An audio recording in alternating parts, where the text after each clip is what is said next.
بسم اللہ الرحمن الرحیم الحمدللہ کفا وسلام علی عبادہ الذین اصطفیٰ اما بعد۔ میرے عزیز بزرگوں، دوستوں اور ساتھیوں، میں آج اپنا جو یہ ویڈیو بنا رہا ہوں اس کے بنانے کا مقصد کسی کی توہین، کسی کی تذلیل نہیں ہے، بلکہ ایک خیر خواہی کا جذبہ میرے دل کے اندر پیدا ہوا، اور میں نے خاص طور سے ہمارے وہ بھائی جو تبلیغ کی محنت کرتے ہیں، الحمدللہ ان کی تبلیغ کی محنت سے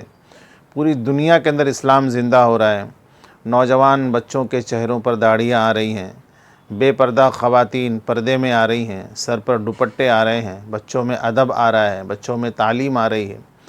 تو بہت سارے فائدے کے بھی کام ہو رہے ہیں، لیکن اس کے ساتھ ساتھ میں بہت بڑا ایک انجانے میں ایک بہت بڑی غلطی بھی ان سے ہو رہی ہے، اور وہ چھوٹی موٹی غلطی نہیں ہے، بہت بڑی غلطی ہے کہ وہ ایسی باتوں کو اور ایسے واقعات کو بھی اپنے بیانات کے اندر وہ پیش کر رہے ہیں کہ جس کا حدیث سے اور قرآن سے کوئی تعلق نہیں ہے۔ اللہ معاف کرے کہ وہ بہت ساری باتیں میں نے بھی کہی ہیں۔ تو میں اتفاق سے کتاب پڑھ رہا تھا میں حدیث کی، تو اس میں کچھ موضوع روایتیں میں پڑھ رہا تھا، تو اس میں کچھ 4-5 روایتیں مجھے ایسی ملیں جو وہ ہماری زبان پر وہ عام ہے کہ یہ رسول اللہ صلی اللہ علیہ وسلم کی حدیث ہے، حضور کا فرمان ہے، اور حضور کا فرمان کہہ کر کے ہم اس کو چلا رہے ہیں، اور ہم سے سن کر کے دوسرے اس کو چلا رہے، دوسرے اس کو بول رہے ہیں، جبکہ وہ رسول اللہ کا فرمان نہیں ہے، بالکل نہیں ہے۔ حضور پاک علیہ الصلاۃ والسلام کی طرف منسوب کر کے کوئی بات کہنا یہ بڑی ذمہ داری کا کام ہے۔ اگر وہ حضور کا فرمان نہیں ہے، کتنی ہی اچھی بات کیوں نہ ہو، اس سے کتنا ہی نفع امت کو کیوں نہ ہو رہا ہو، لیکن اگر آپ اس پر حدیث کا لیبل لگاتے ہیں تو آپ اپنا ٹھکانہ جہنم میں بنا رہے ہیں۔ ایک طرف تو آپ محنت کر رہے ہیں، خوب دین کی محنت کر رہے ہیں، لیکن بزرگان دین کے اقوال کو اور دیگر فقہا کے اقوال کو رسول اللہ کی حدیث کہہ کر کے بیان کر رہے ہیں، امت کے سامنے پیش کر رہے ہیں، تو آپ کی یہ ساری دین کی محنت رائیگاں اور بیکار ہے، کیونکہ اخیر میں جا کر کے آپ کو آپ کا ٹھکانہ وہ جہنم ہی ملنے والا ہے۔ ایک حدیث بہت چلتی ہے، بہت بولتے ہیں لوگ کہ اللہ تبارک و تعالیٰ نے جب مجمع بیٹھ جاتا تو کہتے ہیں کہ اللہ تبارک و تعالیٰ نے 18,000 مخلوقات پیدا کی ہیں، اور ان میں سب سے اشرف اور اعلیٰ مخلوق جو ہے وہ انسان کو اللہ نے بنایا ہے۔ تو یہ جو 18,000 مخلوقات ہیں یہ حدیث صحیح نہیں ہے، 18,000 مخلوقات نہیں ہیں۔ میں پڑھ رہا تھا کتاب کے اندر، مجھے ملا تو میں نے سوچا کہ لاؤ اس کو ایک ویڈیو اس کی بناؤں، اور ویڈیو بنا کر کے اس کو یوٹیوب پر اپلوڈ کروں، تو بہت سارے لوگوں کو دنیا کے اندر اس کا فائدہ ہوگا۔ جو لوگ بلا تحقیق کے اس کو حدیث سمجھ کے بیان کر رہے ہیں، جب وہ یہ سنیں گے تو کم سے کم حدیث کہہ کے تو نہیں کہیں گے وہ، اور جو صحیح ہے میں آگے آپ کو بتاؤں گا کہ کیا بولنا چاہیے۔ 18,000 مخلوقات نہیں ہیں، بلکہ اللہ تبارک و تعالیٰ نے 18,000 عالم بنائے ہیں، عالم پیدا کیا ہے، ان میں سے ایک عالم یہ دنیا ہے، ان میں سے ایک عالم یہ دنیا ہے۔ تو یہ کہہ کر کے تو بیان کیا جا سکتا ہے کہ اللہ تبارک و تعالیٰ نے 18,000 عالم یعنی کہ 18,000 دنیا پیدا کیا ہے اللہ نے، اور ان میں سے ایک عالم یہ عالم دنیا، یہ دنیا ہے۔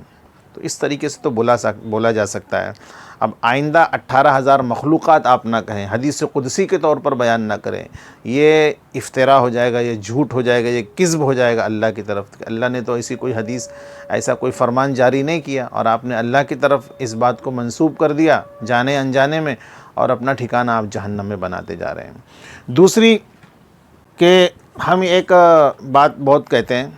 کہ جب مجمع اکٹھا بیٹھ جاتا ہے تو کہتے ہیں کہ اپنی زندگی میں دین لانے کے لیے اور پوری انسانوں کے زندگی میں دین لانے کے لیے تھوڑی دیر کا غور و فکر کرنا، سوچنا، یہ 60 یا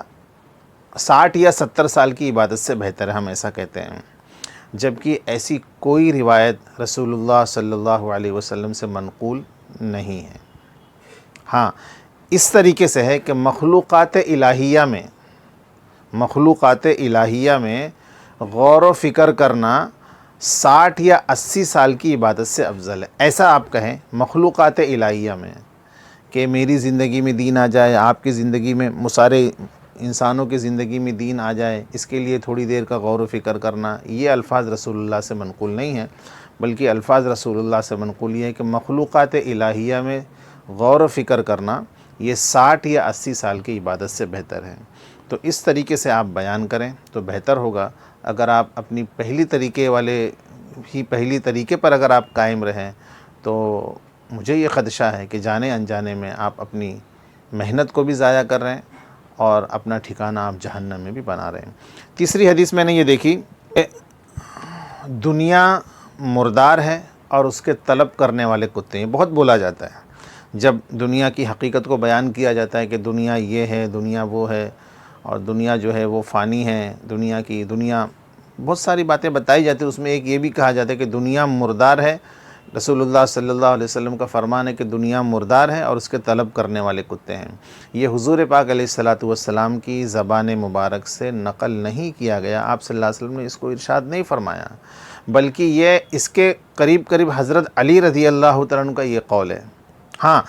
یہ اپنے معنی اور مفہوم کے اعتبار سے تو صحیح ہے کہ دنیا مردار ہے، اس کی کوئی حقیقت نہیں، اور حقیقت میں اس کی بیجا طلب کرنے والے، یعنی اس کے اوپر ساری کوشش لگانے والے، ساری محنت لگانے والے وہ کتے ہی ہیں۔ حضرت علی رضی اللہ عنہ کا ایک قول ہے کہ دنیا مردار ہے اور اس کی چاہ کرنے والے یہ کتوں کے ساتھ اختلاط کرنے والے، کتوں کے ساتھ ملنے والے ہیں۔ اس طریقے سے حضرت علی کا قول ہے۔ تو آپ اس کو بھی رسول اللہ صلی اللہ علیہ وسلم کی حدیث کہہ کے نہ بیان کریں برائے مہربانی۔ اور چوتھی بات میں نے یہ دیکھی کہ دنیا آخرت کی کھیتی ہے۔ یہ تو بالکل صحیح ہے، یہ بھی حدیث کے طور پر بیان کیا جاتا ہے کہ رسول اللہ صلی اللہ علیہ وسلم نے فرمایا کہ دنیا آخرت کی کھیتی ہے، جو بوؤ گے وہ کاٹو گے۔ اس طریقے سے بیان کیا جاتا ہے۔ یہ بھی حضور صلی اللہ علیہ وسلم کا فرمان نہیں ہے کہ یہ کسی کا قول ہوگا، مجھے یاد نہیں آ رہا، لیکن حضور کا فرمان نہیں ہے۔ تو اس طریقے سے آپ صلی اللہ علیہ وسلم کا نام لے کر کے، حدیث کہہ کر کے آپ یہ نہ کہیں کہ دنیا آخرت کی کھیتی ہے، ٹھیک ہے۔ پانچویں بات میں نے یہ دیکھی کہ ہم بولتے ہیں کہ یہ مت دیکھو کہ کون بات کر رہا ہے، یہ مت دیکھو کہ کون بات کر رہا ہے، بلکہ یہ دیکھو کہ کون کہہ رہا ہے اور کیا کہہ رہا ہے نا۔ یہ مت دیکھو کہ کون بات کر رہا ہے، کہ بولنے والا کون ہے۔ بولنے والا تو گنہگار بھی ہے، فاسق بھی ہے، اور وضع قطع کا بھی صحیح نہیں ہے، عالم بھی ہے، جاہل بھی ہے۔ تو گنہگار کی طرف مت، بولنے والے کی طرف مت دیکھو، بلکہ یہ دیکھو کہ وہ کیا کہہ رہا ہے اور کس کی بات کہہ رہا ہے۔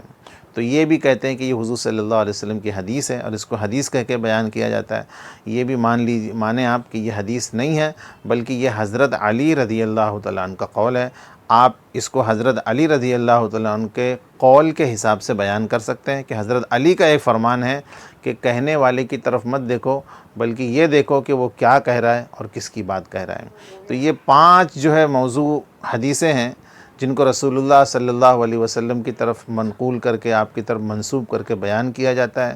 اور محنت بھی کی جاتی، دین کی محنت، اس میں کوئی شک نہیں ہے۔ لیکن آپ اس میں ایک بہت بڑی غلطی یہ کر رہے ہیں کہ من گھڑت واقعات کو، من گھڑت باتوں کو، موضوع روایتوں کو جو ہے وہ عام کیا جا رہا ہے، جس سے نفع نہیں بلکہ بہت بڑا نقصان ہو رہا ہے، بہت بڑا نقصان ہو رہا ہے۔ اس لیے آپ حضرات اس سے بچیں اور دوسروں کو بھی اس سے بچانے کی کوشش کریں۔ وآخر دعوانا ان الحمد للہ رب العالمین۔ السلام علیکم ورحمۃ اللہ وبرکاتہ۔